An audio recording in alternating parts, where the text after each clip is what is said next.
it's not a roguelike, and it's not a roguelite. No, today, it's Rogue! The original Rogue the whole genre is named after. It's from the early 80s.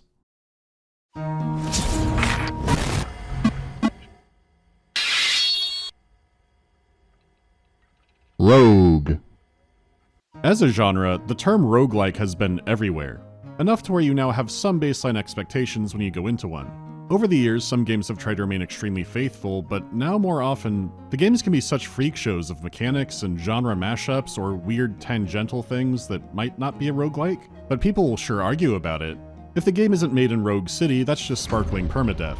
So, no, I'm not here to checklist all the Rogue games or anything else that wastes too much time. It's more that the original Metroidvania games still get around for good reason. They're easy to pick up and play, have a great art style, and are fun. So compare that with a game much harder to pick up, with layers of controls, that at one point was pure ASCII, and even in the commercial version, there are still people who will say it has no art style. Compared to the other two, no bartender who tries to upsell you on their special IPA will have a rogue tattoo. So that leaves us with the fun question, which I think it still is, but with a lot of conditions attached to that. You know, beyond the fact the game looks like homework or some kind of art piece, or ordering tile through Lowe's Genesis. The game may look simple, but it's a foundational one that still has some pretty cool stuff in it. Enough to where I thought it was worth a quick video so more people would know what the hell Rogue even is. For starters, you play a lone adventurer, who has been lost and tormented for so long they don't remember their name. Call me what you will, I am the Rogue. So it's not exactly what you would think of as a typical rogue. On some covers he looks like a Gachimuchi Dolph Lundgren. Surely it's some kind of trace of him from He-Man. Whatever, you're the rogue, and you've entered the Dungeon of Doom seeking out the Amulet of Yendor, an artifact left behind by ancient magicians and stolen by the evil Dungeon Lord. And the rogue has been crawling through the darkness endlessly searching for it. Just to torment the rogue more, every time he dies, he's just sent back to the surface, and the dungeon seems to have reconfigured. There's a Mordor charcuterie board of evil creatures. There's equipment left behind by other adventurers, or maybe the rogue himself in a different lifetime. You could find a pair of pants, they've been cursed by the Dungeon Lord, and can never be removed. So unless you have identify scrolls, which also have to be identified, picking up most items is also playing a round of Melkor's Chance Time, and you might not know it's cursed until the moment that leads to your death. Just one of many amenities in the Dungeons of Doom. But ultimately it's a simple quest. Find the amulet and get out. What's less simple is the multiple versions of Rogue. There is the official Steam release, but it's not the most quality of life version. It's an older DOSBox copy that lacks widescreen support, has duller colors, and other aspects that sure aren't a huge deal when the game looks like this, but consider the Retro Rogue collection is free, has a launcher for 6 different versions of the game, and inside of that lets you choose between multiple tile sets if you don't want to stare at text all day, plus has options for limited sound effects, and has access to all kinds of tools if you want to get into modifying Rogue. But for this, it's free, looks and sounds nicer, I'll pin a link to it. Okay, you make your dungeon freak, and moving around is easy enough, it's just arrow keys. Even normal attacks are just moving into the enemy, the big K there, which stands for Kestrel, and a few rooms over there's a big E, for Emu. The Dark Lord is short-staffed in handing out work visas to actual wild birds. To be fair, a small bird like a kestrel could be dangerous in the right circumstances, but I can't stop thinking about one thing. A few years ago I went to one of those bird of prey shows at a Renaissance fair, and the handler would have birds fly low over the audience to show how agile they were. But on one bird's return trip, a guy in the audience blew up a fat cloud of vape smoke which sent that thing flying into the ground. So when I remember some of the spells Rogue has, I think kestrels are a bad hire. Same goes for the random bats. It really feels like Canadian geese would have been a better pick somewhere. The only worthy animal in the early levels is the emu. The others you have to headcanon ways they kill you, not emus. And I really shouldn't be overthinking animal enemies, it's just a consequence of playing so many hunting simulators. Still, having the enemies just be a giant capital letter keeps them easily readable. There's a joke in there somewhere, but it's funnier to think about how much terror some of these things start causing. Like when you get deeper into the dungeon and see a new letter appear alone in a giant room, you know you're in for some shit.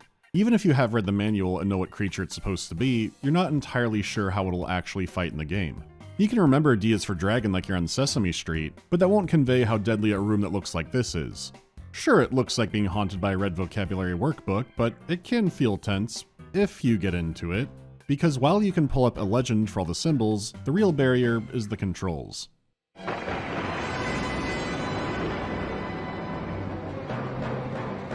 Now, it does look like there's a lot of controls, but there's also a second page. You may not need to know all of them, but knowing some of that list is still a lot. Movement also being a regular attack isn't just the most basic control, it's the most convenient. The other controls are all tied to very specific actions. Let's take your inventory, right? In a more modern game, you look at all your stuff and usually have contextual actions from there. It leads with the object. Here's your item, what do you want to do with it? Sell it? Eat it? Nowadays, this is just expected, but back here, you're leading with the action. What do you want to eat? What do you want to drink? The true hell games of this time are ones where you typed out commands where there were plenty of wrong answers and about 3 good ones. This isn't nearly that bad, but there's still enough that's annoying and easy to slip up. You can at least tell they were trying to be convenient. Like with stairs, one key sends you up, the other sends you down. They're the greater than and less than signs. Easy enough? Okay. How about W to wield a weapon, but capital W to wear armor? Easy to mix up at first, but hopefully not something you're doing in combat anyways. At least compared to T for throw and capital T to take off armor. Making that mistake can easily send you back to floor 1. Not to mention that for throwing, ranged weapons count as throwing weapons, so you'd equip a bow but throw the arrows and then choose the direction for the arrows, but there's a separate hotkey to shoot again in the same direction for rapid fire. The P key does nothing. Capital P lets you put on magic rings, which feels like such a bizarre extra step. And sure, some controls are for kind of archaic fantasy terms like Q for quaff potion, but plenty of others are dominated by movement controls, and you bet there's capitals in there too. Not every keyboard had a numpad. This is also the improved control scheme from some earlier versions, because this game has some tedium with number commands to reduce that. The entire game is turn or action based. You can move on a turn, attack on a turn, or do something like equip or take off armor, drink a potion, but some of these you want to queue up. There's a rest command. It's period for you stopping, I guess. But if you hit period, you rest for a single action. Health does regenerate and time passes whenever you move, but you won't want to just hit back and forth over and over. But you also don't want to hit period 20 times in a row to keep still. So you would type out 30 period to repeat that action 30 times. This comes especially in handy for searching. Some doors are hidden and you have to feel along the wall to find them, and most of the time, they'll be obvious. Most of the time, search is also a dice roll. You can hit it and find nothing even if something's there. So just like resting, you might type out 5 or 10 searches along a wall. That way you don't have to mash it constantly when you can't find the way, but that might still happen. You still want to keep that number low because time is marching forward and the rogue does get hungry. Plus there could be an enemy sitting inside the hidden door, or one might mosey into the room and take 10 steps while you're doing this. You're just floundering around a Scooby-Doo bookshelf looking for the hidden switch, and the next thing you know, there's a wraith giving you a prostate exam. You ever play a tabletop game with a rogue player who says, "By the way, I'm always searching for traps"? Many DMs don't let passive perception fly that high, and neither does this game. Once traps begin appearing, if you don't move with searching, you will step on one and go to the hurt locker. There aren't instant kill ones as far as I can tell, but they could shoot arrows into you, maim you, teleport you, or drop you down a floor. Sometimes the stars align, like you're being chased and you drop down a floor and great, a free level I went down. But if the game decides it, there might be fall damage, and it is an instant death trap if your health is low enough. Eventually I just stopped searching for traps and let Jesus take the wheel, because one time I saw the stairs you have to go down were trapped. A fall trap that sent my kneecaps out like racquetballs. So you know what, if the Dungeon Lord is also Kevin McAllister and can tripwire the stairs, I'm not searching anymore. Any trap will hit me and I welcome it. And don't say just search near the stairs, because eventually every tile is near the stairs in your brain. His stair trickery is so strong, it sometimes becomes a borderline Gygas attack you can't comprehend. Like here, I'm going up the stairs, but there's a trapdoor right next to it, so I fall back down a floor. Next to a different staircase, I go back up, then I fell again and was murdered by griffins. It's just part of life. Sometimes things are going great and a bus hits you. You could play every movement extremely carefully, but I don't have that in me. This is what Rogue is all about, weighing caution and planning against RNG. I could spend search actions on the floor, but what are the chances there's a fall trap there? And what are the chances it happens again 4 seconds later? Fuck. Still, Rogue is also very mechanically rich, more than you might think by looking at it. Some of the quick commands that make no sense might start to the farther you get into the game. Like with one of the more awful early enemies, Aquators. From context clues, they seem like some kind of water elemental, and they're very good at rusting your armor. Permanently. Every successful hit melts the protection away. Now think back to cursed items. You could have armor drained to nothing that you can't replace until you lift the curse. You could have 5 better sets of armor on you that you can't use, or you found a great set and one bad fight with an Aquator makes it near useless. Look, how neat, I found an enhanced armor scroll. Just name that enhanced armor to remember it. Immediate Aquator. It zaps away that buff scroll's help and sends my armor down to 1. It sucks, but if I had been quicker and had an armor on me that it couldn't rust, like leather, I could have changed to that. Or just used the take off armor hotkey. The fight would be more dangerous, but my equipment would be safe. That's thinking rogue. At its core, the levels are randomly generated, but your items are in the same category. Like in my very first game, I found the scroll of... that doesn't seem good, but every scroll, including identify scrolls, I would have to read blindly to see what they did, and then I can name them. The same goes for potions. If you can't identify them, you have to have a little sip. It could be useful, or a sludge that makes you sick, but all the colors and textures will mix up in the next game. The magenta potion used to enhance your weapon, now it causes paralysis. You might use a scroll and it says somebody's watching over you, or you hear mysterious laughter. So you also find out what some of these effects do by playing the game. You sometimes have to guess or experiment to figure things out. Collecting and understanding the items gives you a huge advantage in a run. Scrolls can detect monsters or reveal an entire floor. It could enhance your weapon beyond time and space, but if you do it twice, your weapon vaporizes. Some benefits will be extremely obvious, others are head scratchers. Scrolls and potions are reliable once you understand them, but magic weapons like wands can be tricky. Something simple like a light staff can be reliable, but combat magic is a different story. A good failure is when a magic missile just vanishes in a puff of smoke. A bad failure is polymorphing a centaur and getting a dragon instead. And then it instantly rips your face off. That's no good, but you can kill an enemy with magic not fully understanding what happened, and that is pretty cool. As you progress, your rank increases and you get more HP. You understand more items. Instead of drinking the bad potion, you throw it in the griffin's eyeballs. Items that just seemed like middle fingers to you can sometimes be turned around in your favor. Or you can roll the dice, read the unknown scroll, throw the potion at someone. Maybe it hurts them, or it could make their attacks cause confusion, or you just level them up. It is a lot of fun to experiment, but the real genius is the time pressure. Rogue's deadliest enemy is starvation.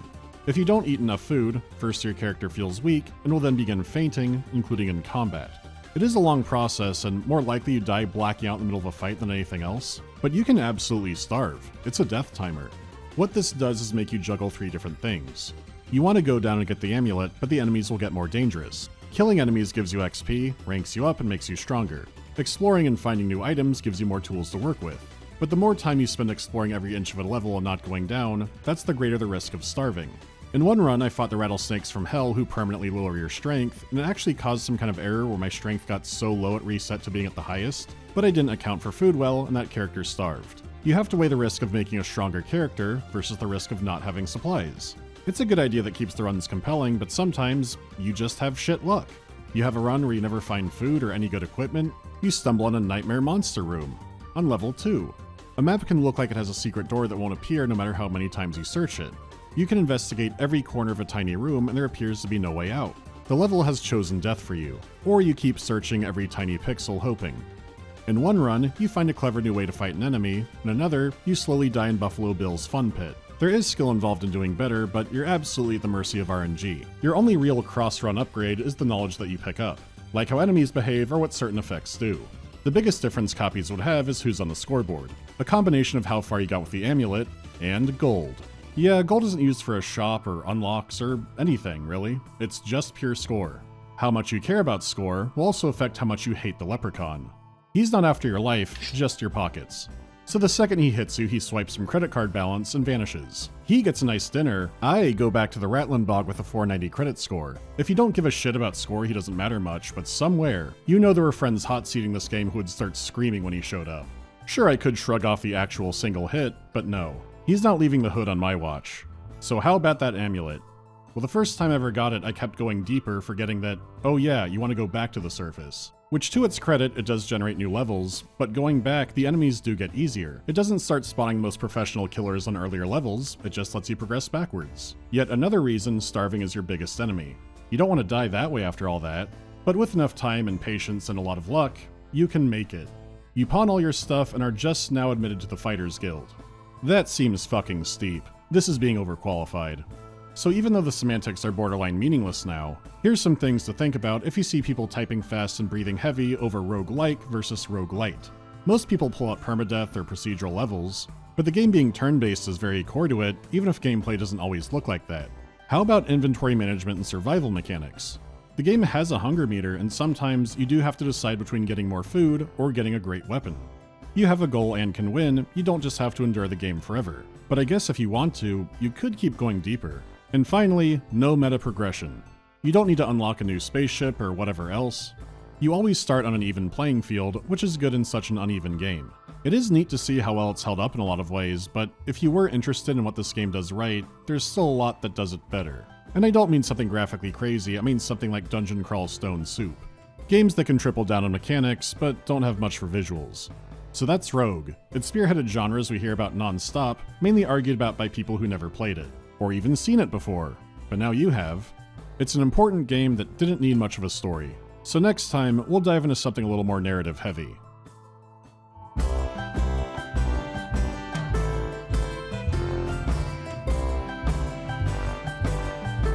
I finally read Alien's Labyrinth and it was weird and horrifying. Are there others just as insane? That one is pretty up there, but if you want the same feeling but stupid, I would recommend Alien Harvest. There's an alien robot named Norbert, and for your book club homework, please tell me what a thief plan is. Will there ever be another Q&A video? These are the Q&A videos. I've got too much catching up to do, and this is more about the games anyways. Am I a Madness Combat guy? Yes. I have a story about that I'll tell in the Project Nexus video this year. And I'm saying that immediately after the no Q&A thing in games. Instead of phobia reduction settings, should we have phobia addition settings? I think there's a really good idea in there. I know the game Until Dawn tried something like that, but it was pretty obvious. But I don't know how to put it. The guy asks like, what are you scared of? And that's what shows up. But a game having a settings menu that makes different things scuffed? I feel like there's something to that. Not entirely sure how that would play out, but someone out there might figure it out. Exquisite features.